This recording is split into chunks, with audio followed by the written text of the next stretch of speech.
Hi అండి, నమస్తే. Welcome to Ganasri recipes. ఈరోజు మన రెసిపీలో సింపుల్గా అలాగే వెరైటీగా ఉండే ఒక మంచి రెసిపీని ఎలా ప్రిపేర్ చేయాలో చూద్దాం. ఈ రెసిపీ రోటీ చపాతీల్లోకి చాలా బాగుంటుంది. ఇంతకీ మన రెసిపీ ఏంటంటే స్టఫ్డ్ క్యాప్సికమ్ కర్రీ.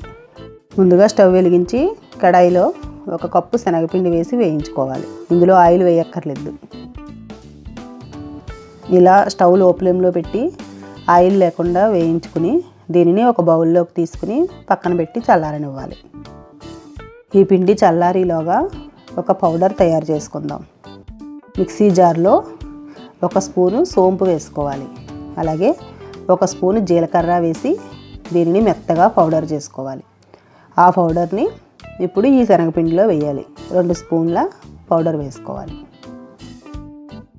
1 స్పూన్ ధనియాల పొడి, 2 స్పూన్ల కారం వేసుకోవాలి. కారం మీకు తగినంత వేసుకోండి. కొద్దిగా పసుపు వేయాలి. ఇప్పుడు ఈ పౌడర్లోకి కొద్దిగా పులుపు రావడానికి డ్రై మ్యాంగో పొడి వేసుకోవాలి. 1 అర స్పూన్ వేసుకోవాలి. ఒకవేళ ఇది అందుబాటులో లేకపోతే ఏం వేయాలో నేను తర్వాత చెప్తాను. తగినంత సాల్ట్ కూడా వేసుకుని మొత్తం బాగా మిక్స్ చేయాలి. అలాగే ఇందులో కొద్దిగా వాము కూడా వేసుకోవాలి.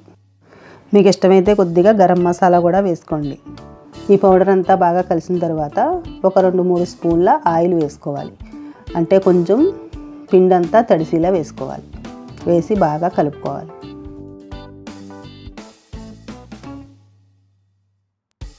నేను ఇప్పుడు ఈ కూరకి ఒక 5 క్యాప్సికమ్ తీసుకున్నాను. ఇలా చిన్న చిన్న క్యాప్సికమ్ అయితే కూర చాలా బాగుంటుంది.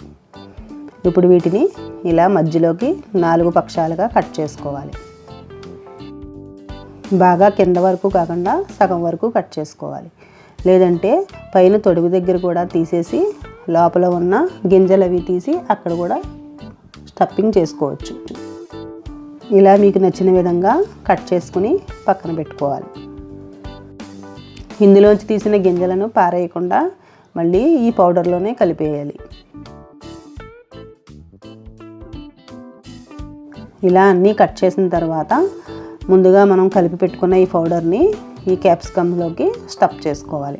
బాగా పట్టీలా మొత్తం అంతా స్టఫ్ చేయాలి. ఇలా నేను చూపించిన విధంగా స్టఫ్ చేసుకోండి. వేయించినప్పుడు పౌడర్ అస్సలు బయటికి ఏమీ రాదు. శనగపిండితో కూర కదా అని భయపడని అవసరం లేదు. ఇందులో అన్నీ కూడా ధనియాలు, జీలకర్ర, సోంపు, వాము అన్నీ కూడా హెల్త్కి సంబంధించిన పౌడర్సే ఉన్నాయి కనుక ఏమీ ప్రాబ్లం ఉండదు. మళ్ళీ స్టవ్ మీద కడాయి పెట్టుకుని అందులో 2 స్పూన్ల ఆయిల్ వేసి ఈ స్టఫ్ చేసి పెట్టుకున్న క్యాప్సికమ్స్ వేసి వేయించాలి. స్టవ్ లో ఫ్లేమ్లో పెట్టుకోవాలి. ఇందులో మీకు ఇష్టమైతే కొద్దిగా ఇంగువ కూడా వేసుకోవచ్చు.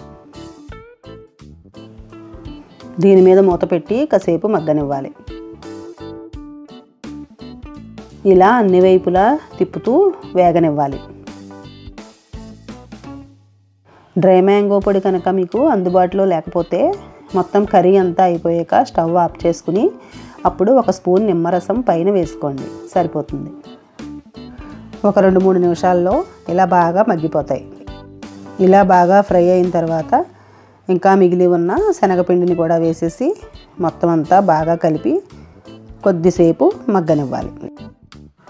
అంటే ఆ పిండి కూడా మొత్తం ఇందులో కలిసిపోయి వేగిపోవాలి. ఇలా 1 నిమిషం మూత పెట్టి మగ్గనిస్తే స్టఫ్డ్ క్యాప్సికమ్ కర్రీ రెడీ అయిపోయినట్టే. ఈ కర్రీ అయితే చాలా బాగుంటుందండి. మీరు కూడా తప్పకుండా ట్రై చేయండి. రోటీ చపాతీల్లోకి చాలా చాలా బాగుంటుంది. మీకు ఇష్టమైతే రైస్లో కూడా తినచ్చు. ఇలా టేస్టీగా హెల్తీగా ఉండే స్టఫ్డ్ క్యాప్సికమ్ మసాలా మీకు నచ్చినట్లయితే మీరు కూడా తప్పకుండా ట్రై చేయండి. అలాగే లైక్ చేయండి, షేర్ చేయండి. కొత్తగా చూసిన వాళ్ళు ఎవరైనా ఉంటే గణశ్రీ రెసిపీస్ ఛానల్ సబ్స్క్రైబ్ చేసుకోండి. Thanks for watching.